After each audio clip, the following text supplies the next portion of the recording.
Hoje a gente vai falar de um filminho complexo e polêmico, tá? O Bebê Santo de Macon, de 1993. Talvez você não tenha ouvido falar dessa produção, mas que gerou muita polêmica, tá? Por exemplo, foi banido durante 4 anos, né? O filme é de 93, ele foi liberado em 97 nos Estados Unidos.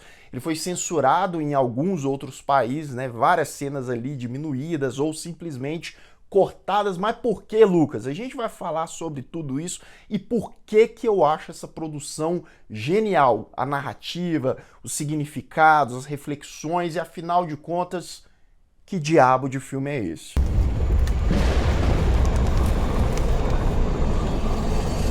Machinery of the devil.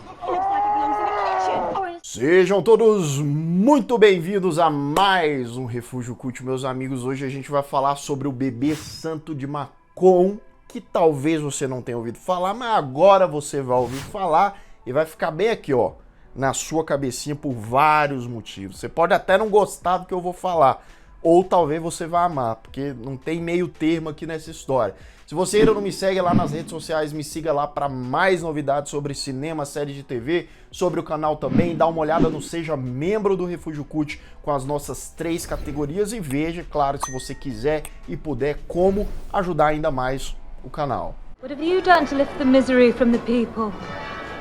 This child will work miracles.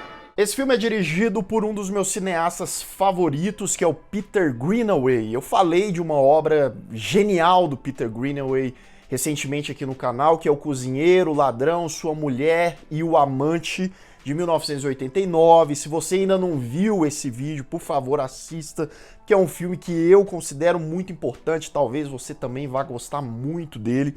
E o Bebê Santo de Macon segue a mesma linha de direção, de narrativa, só que, claro, temos outros elementos, temos uma história que se passa em outro tempo. Mas antes da gente entrar na produção, vamos falar da premissa. Qual que é essa história, Lucas? Ela se passa no século XVII, na França, numa cidade chamada Macon. Essa cidade parece que ela tá amaldiçoada, né? Vamos botar um pouquinho aqui a primeira cena, que é como se fosse ali um cara, uma espécie de entidade maligna e enfim, esquisita. Your nation is a serious business. Pois é, já dá pra sentir o clima pesado do filme, né? E essa cidade realmente tá amaldiçoada, porque as mulheres elas não conseguem ter filhos por alguns anos, né? A gente já viu outras histórias que vieram depois desse filme contando mais ou menos essa premissa, né? O pessoal tá meio desesperado, triste, doente e tal, até que um dia um bebê tá para nascer. Uma única mulher tá grávida depois de anos e anos e anos. Aí vamos fazer um parênteses aqui, olha só que brilhante. O Peter Greenaway, assim como o Cozinheiro, o Ladrão, sua esposa e o Amante, ele filma como se ele estivesse numa peça teatral, né? O cara consegue expor isso, consegue passar isso para os filmes de maneira brilhante. Na verdade, essa história de Macon, das mulheres, não consegue ter filho e tal, e do bebê nascendo, tá sendo uma peça, né? Num palco ali, os atores, e tem um público assistindo. A gente vê o público, né? Sentado nas mesas e tal, confortáveis. Too big? Let me taste. E a organização disso é muito boa, né? Essa cena inicial do parto, do bebê vindo, é tensa, e a mãe com a cabeça coberta e machucada, parece que ela tá doente. E aí a galera ali daquela história se perguntando, será que isso é coisa divina de Deus ou será que isso é uma maldição do diabo? A criança nasce, tá? Isso aqui é o basicão da história. A criança nasce, eles veem que tá normalzinha e tal, essa criança é considerada um milagre, e aí se cria todo um culto em relação a essa criança, e obviamente pessoas querendo tirar proveito dela, inclusive a irmã mais velha dessa criança. E eu diria até que esse filme cabe demais para os tempos atuais, esse Bebê Santo de Macon, porque eu diria que é quase um filme sobre os influencers que usam seus filhos, né, para ganhar dinheiro, para ganhar fama, para ganhar like, né? Mais ou menos essa pegada, você quando for ver o filme vai sentir aí essa mensagem. Bless, brother, this man's pigsty.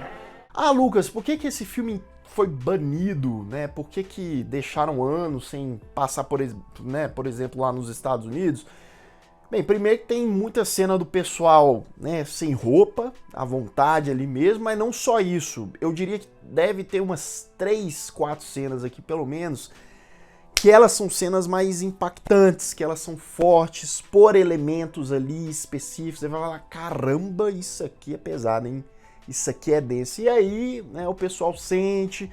Claro que eu vou citá-las, né, na parte com spoilers, mas é sério, o que o Peter Greenaway, não só como diretor, mas como roteirista desse filme ele consegue fazer, a gente tem alguns planos sequências e você tem centenas de atores em tela, centenas de atores em um cenário fechado, e a câmera vai passeando, vai mostrando ali situações diferentes, muitas vezes sem cortes. Aí passa ali 3, 4, 5 minutos sem cortes. Então não pode errar, não pode ter falha. Eles devem ter tentado gravar aquilo ali, às vezes 5, 10, 15 vezes, vai saber. Mas é um negócio, uma organização, uma sincronia sensacional.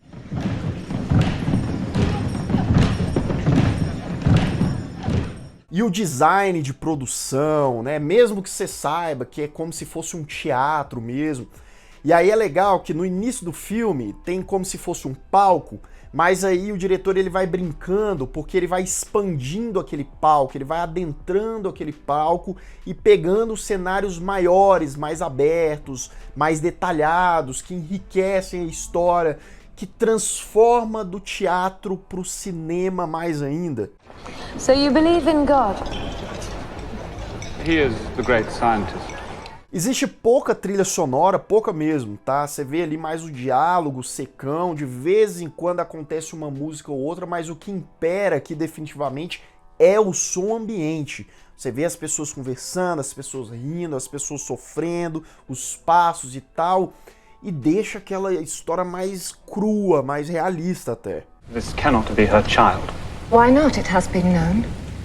Not for 1600 years. Cara, e a forma como a câmera passeia nesse filme é sensacional. Sabe, tipo um show de DVD? Pega aí o Bruno e Marrone, né? A câmera tá saindo lá do público e vai se aproximando até lá no palco e depois volta. Isso o Peter Greenaway já tava fazendo lá em 1993.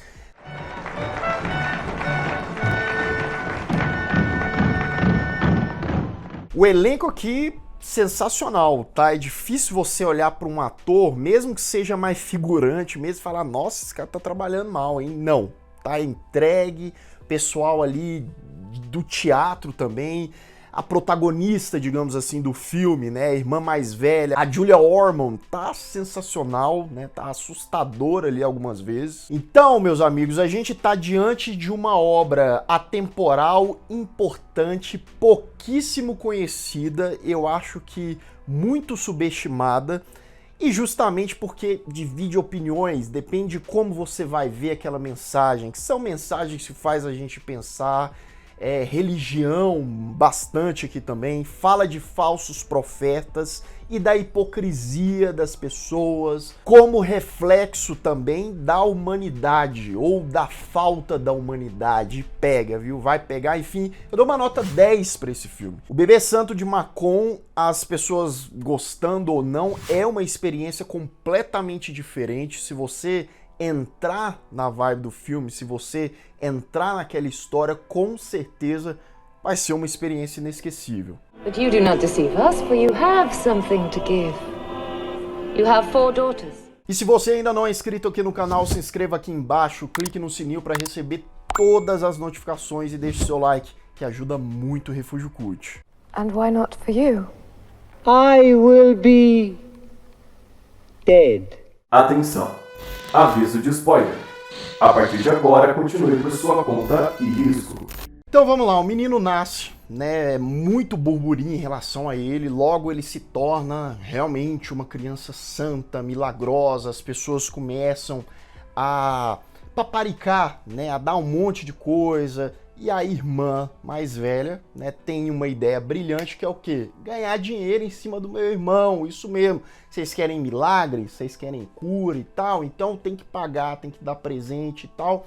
E ela consegue, ela se dá bem, né? Alguns anos passam, cerca de 5 mais ou menos, ela tá ganhando um dinheirão já, né? Você vê lá, e é engraçado porque tem umas cenas que ela tá sentada ali numa espécie de trono com o menininho do lado, né? O menininho com a coroinha dele, e ele parece uma marionete dela, né? Como se ela fosse controlando. Um aspecto interessante e ao mesmo tempo bizarro é que, como aquilo se trata de uma peça, né? A voz do bebê, na verdade, é um senhor narrando, né? É um senhor bem mais velho fazendo a voz, e aí ele dá uma voz assim meio de criança, mas que não parece de criança. Então por isso que fica estranho. You will be wretched.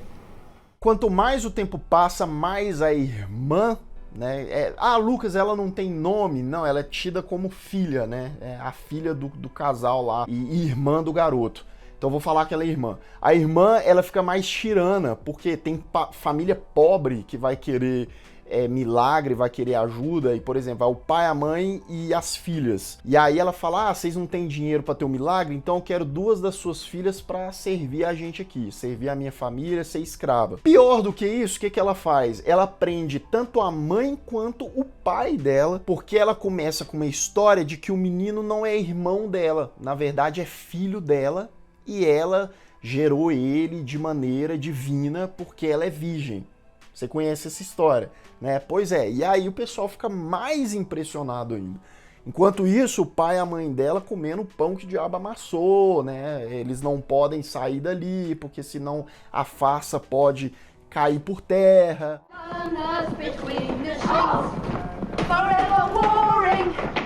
O bispo da cidade e o filho do bispo, feito pelo Ralph Fiennes, eles não estão acreditando nessa menina. Falam, você é mentirosa, essa história aí tá esquisita e tal. Nesse atrito, ela acaba se apaixonando pelo filho do bispo e ele também, né? Ele também se apaixona por ela. E aí, inclusive, ela falou, sou virgem, mas podemos resolver isso. E aí ele fala, não, mas se você realmente for sagrada, for, né, isso tudo um milagre, eu não posso fazer isso. Eu sou filho do bispo, né? Isso seria uma heresia, seria pecado, etc.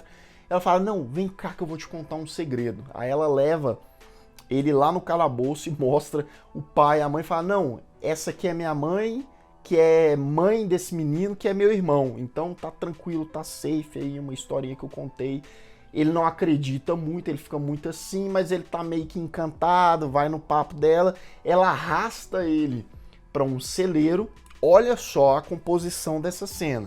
Tá aí, não é a cena mais forte do filme, a cena mais forte vai ser mais pro final, mas é uma das mais significantes. Por quê? Porque você tem um monte de palha, tem um monte de animal em volta, tá? E aí os dois começam ali o negocinho. Quando eles estão para começar, quem que chega lá? O irmão dela, o menininho. Fala, não, vim ver você, vim te pedir de fazer isso, porque você é sagrada também e tal. Ela fala, não, irmãozinho, deixa eu fazer minha brincadeira aqui com o rapaz. Fica aí no canto. E o menino fica, né? Ele fica lá no mesmo ambiente, olhando para eles. Tá aí uma cena que a galera, né, não gostou nem um pouco. Kiss me. Só que essa história vai acabar mal, tá? Vai acabar muito mal. Quando eles estão mais uma vez retomando ali o procedimento, o menininho fala para um touro que tá lá, fala, touro, ataca o rapaz. Aí o touro vai e ataca o filho do bispo, né? Dá várias chifradas ali, inclusive uma cena bem violenta, tá? E ele acaba morrendo. A irmã do menino, né, fica pé da vida. Ela fala, opa, peraí. Ela pega um negócio, né, e de raiva mata o touro. Mas antes dela matar o touro, o irmão dela pediu pra ela, falou, não faz isso não mata ele que vai dar muito ruim. Ela fala, não, eu vou matar sim, e acaba fazendo. E aí o circo da irmã começa a desmoronar, literalmente, porque as paredes do celeiro desmoronam e boa parte da cidade vê o que aconteceu. Inclusive o bispo tá lá, ele fica tristão porque o filho dele tá morto no chão, acusa a mulher, você matou meu filho, ela tenta explicar ali e tal, não sei o quê. pessoal toma o menino dela, o irmão dela, o menino sagrado. Ela até chama ele, só que o menino sagrado tá com raiva dela, ele recusa. E aí ela é meio que banida ali da cidade e o bispo fica cuidando do menino sagrado. E ele faz exatamente a mesma coisa que a irmã do menino tá fazendo. O que é? Ganhar dinheiro em cima do menino. God in heaven! E aí quando o menininho tá dormindo na paz, né, de Deus ali, tranquilo, quem que invade o quarto dele à noite? A irmã dele. Né? E ela chega lá, pega uma almofada e dá fim no menino. Ela fala assim, já que eu não vou poder mais usufruir do que você poderia me dar, né? Você poderia ser esse santo, continuar sendo aos meus cuidados, então toma, e mata o menino. You could have been so beautiful. E aqui o Peter Greenaway, né, dá uma bugada na nossa cabeça, mas é metalinguagem total, porque uma galera que tá assistindo aquela cena, como se fosse o público ali também, uma mulher fala, tem um cara que começa a chorar, ela fala, não chora, porque isso é só uma peça, não precisa. E aí o cara faz até uma analogia, né? Ele fala assim, mas não pode ser, é como se Deus visse a gente morrendo e não fizesse nada, como que eu não posso fazer nada? Ela fala, não, é diferente, meu filho. Né? Então é o diretor, o roteiro, transformando aquelas pessoas que estão de fora dentro daquela história. É transformando o teatro, o cinema em vida, né? Na vida, de modo geral, porque essas mensagens a gente pode acabar resumindo a muita coisa do mundo de cá, da realidade. It is only a play with music. A galera da cidade pega a irmã do menino na boca da botija, né? Acabou de matar o moleque. E aí o bispo aponta e fala, você vai ser executada agora e tal. Só que a cidade tem uma regrinha muito peculiar. Sabe qual que é essa regrinha? Os virgens não podem ser executados, tá? Eles são ali sagrados e tal, coitados, eles já sofrem muito por serem, né? E aí uma mulher dá uma ideia pro bispo e ele acata essa ideia. E ele é muito julgado porque as pessoas acham muito perverso, mas ele vai fazer porque aquela mulher precisa pagar aquilo. Sabe o que é? Você é virgem? Então, ele pega ali os soldados, né, os militares ali da força do reino e tal. Cada um deles, um de cada vez, vai ali cometer o abuso. Isso mesmo, explicando a cena, que essa cena é braba, essa cena é forte. Né? Eles arrastam ela para uma espécie de cama, e aí os caras fazem fila. É um plano sequência, o Peter Greenaway vai, né, passeando com a câmera no ambiente todo, como se fosse uma praça da cidade e tal, vai vendo vários comportamentos diferentes, né, algumas pessoas ali comendo, conversando, outras chorando, porque cada cara que vai entrando, a mulher tá lá sofrendo pra caramba, gritando. Né? Aí eles vão contando, começa, terceiro, entra o quarto, entra o quinto, entra o sexto, e aí vai passando, até chegar em 208. Né? Passa um bom tempo, 208 direto. A câmera vai aproximando ali da cama, e aí o bispo fala, pronto, beleza, agora sim, você pode ser executada. Né? Vamos lá, não era isso que precisava? Só que eles abrem, a menina cai durinha, né, tá toda machucada, porque ela já tá sem vida, já tá morta, ela não aguentou. Eu falei que essa cena agora foi braba, né, pessoal, início da década de 90, falou, opa, pera aí, né, vamos dar uma limitada nisso aqui.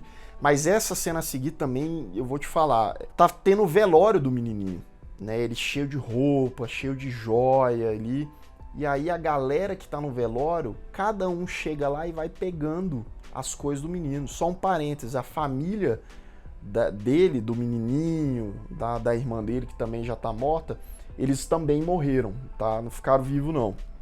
E aí eles vão tirando as riquezas, as joias, até o menino ficar definitivamente sem nada.